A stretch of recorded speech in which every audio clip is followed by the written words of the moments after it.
Assalamualaikum warahmatullahi wabarakatuh. Shalom, salam sejahtera bagi kita semua. Pertama-tama, perkenalkan nama saya Rianti Simanjuntak dengan NIM B1 B1222035. Jadi di sini saya akan menjelaskan mengenai konflik. Mari kita simak sama-sama ya. Apa sih konflik itu? Yang pertama kita bahas yaitu konflik organisasi. Apa sih itu konflik organisasi? Konflik organisasi adalah ketidaksetujuan atau perbedaan pendapat antara individu atau kelompok dalam organisasi yang dapat mempengaruhi kinerja dan tujuan organisasi. Konflik ini dapat timbul dari berbagai faktor seperti perbedaan nilai, kepentingan, atau tujuan antara anggota organisasi. Menurut Robbins dan Judge, tahun 2017, konflik organisasi adalah proses yang dimulai ketika satu pihak merasa bahwa pihak lain telah mempengaruhi atau akan mempengaruhi sesuatu yang menjadi kepentingan pihak pertama. Konflik organisasi dapat berdampak positif atau negatif tergantung pada bagaimana konflik tersebut dikelola.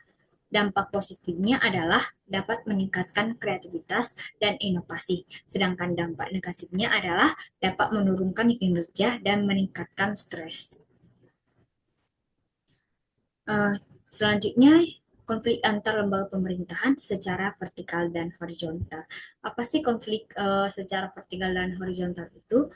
Uh, yang pertama, konflik vertikal. Konflik vertikal adalah konflik yang terjadi antara lembaga pemerintahan pada tingkat yang berbeda, seperti antara pemerintah pusat dan pemerintah daerah. Konflik ini dapat timbul karena perbedaan kepentingan, kebijakan, atau kekuasaan antara lembaga-lembaga pemerintahan pada tingkat yang berbeda. Sedangkan horizontal adalah konflik yang terjadi antara lembaga pemerintahan pada tingkat yang sama, seperti antara departemen atau kementerian. Konflik ini dapat timbul karena perbedaan kepentingan, kebijakan, atau prioritas antara lembaga-lembaga pemerintahan pada tingkat yang sama. Ya, di sini selanjutnya latar belakang konflik. Eh, Latar belakang yang mendasari latar belakang konflik merupakan situasi atau kondisi yang memicu terjadinya konflik. Dalam konteks konflik antar lembaga pemerintahan, latar belakang konflik seringkali berupa perbedaan kebijakan atau prioritas antara lembaga-lembaga pemerintahan. Kurangnya koordinasi dan komunikasi antara lembaga-lembaga pemerintahan juga dapat menjadi penyebab konflik. Selain itu, perbedaan kepentingan atau kekuasaan antara lembaga-lembaga pemerintahan juga dapat memicu konflik. Perubahan lingkungan atau situasi politik yang mempengaruhi kebijakan atau kepentingan lembaga-lembaga pemerintahan juga dapat menjadi latar belakang konflik. Menurut beberapa ahli, latar belakang konflik dapat dipengaruhi oleh beberapa faktor seperti perbedaan individu atau kelompok dalam hal nilai, kepentingan, atau tujuan. Kurangnya komunikasi atau koordinasi antara individu atau kelompok serta perbedaan kekuasaan atau status antara individu atau kelompok. Eh, Di sini saya sudah mengidentifikasi jenis konflik vertikal atau horizontal. Tadi sudah disinggung sedikit ya di slide tadi mengenai konflik vertikal dan horizontal. Di sini saya akan membahas lagi konflik vertikal, konflik antar lembaga pemerintahan pada tingkat yang berbeda seperti antara pemerintah pusat dan pemerintah daerah. Sedangkan konflik horizontal, konflik antara lembaga pemerintahan pada tingkat yang sama seperti antara departemen atau kementerian. Saya akan menjelaskan contoh dari konflik vertikal atau horizontal. Yang pertama, vertikal. Jika konflik terjadi antara pemerintah Provinsi DKI Jakarta dan pemerintah pusat, maka jenis konfliknya adalah vertikal, karena terjadi antara lembaga pemerintahan pada tingkat yang berbeda. Sedangkan kedua, secara horizontal, jika konflik terjadi antara Departemen Keuangan dan Departemen Pendidikan pada tingkat yang sama, maka jenis konfliknya adalah horizontal, karena terjadi antara lembaga pemerintahan pada tingkat yang sama. Selanjutnya, faktor penyebab konflik dan dampaknya terhadap tata kelola pemerintahan. Faktor penyebab konflik antara lembaga pemerintahan dapat berupa pertama, perbedaan kepentingan dan prioritas antara lembaga-lembaga pemerintahan. Kedua, kurangnya koordinasi dan komunikasi antara lembaga-lembaga pemerintahan. Ketiga, perbedaan kebijakan dan regulasi yang diterapkan. Dan yang terakhir, persaingan untuk mendapatkan sumber daya dan kekuasaan. Sedangkan dampak konflik antar lembaga pemerintahan terhadap tata kelola pemerintahan dapat berupa yaitu yang pertama, keterlambatan dalam pengambilan keputusan dan implementasi kebijakan.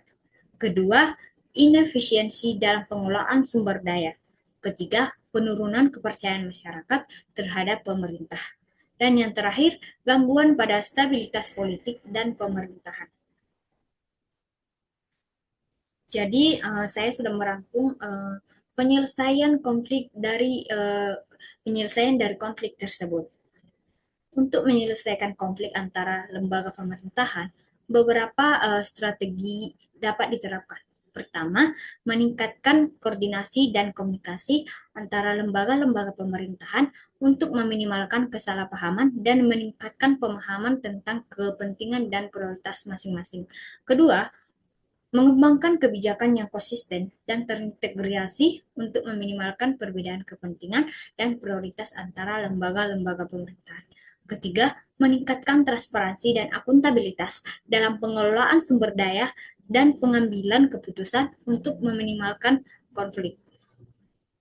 Strategi lainnya adalah mengembangkan mekanisme penyelesaian konflik yang efektif dan meningkatkan kapasitas serta kompetensi sumber daya manusia, lembaga-lembaga pemerintahan.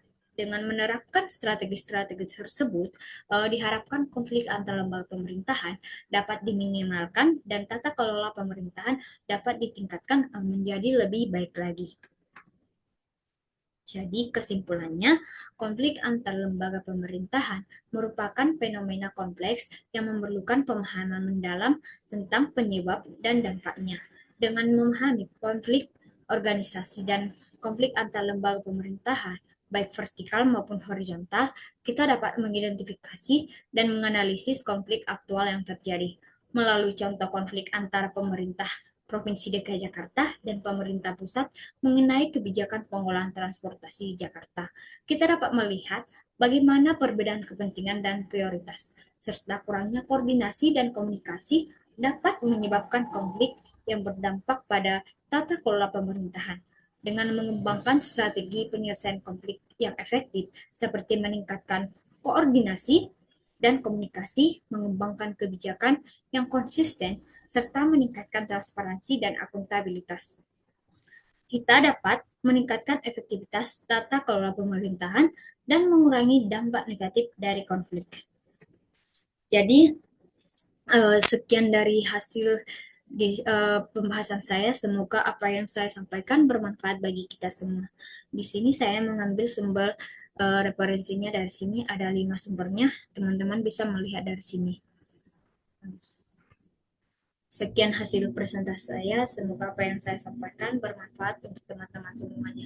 Jangan lupa subscribe YouTube saya ya. Bye-bye.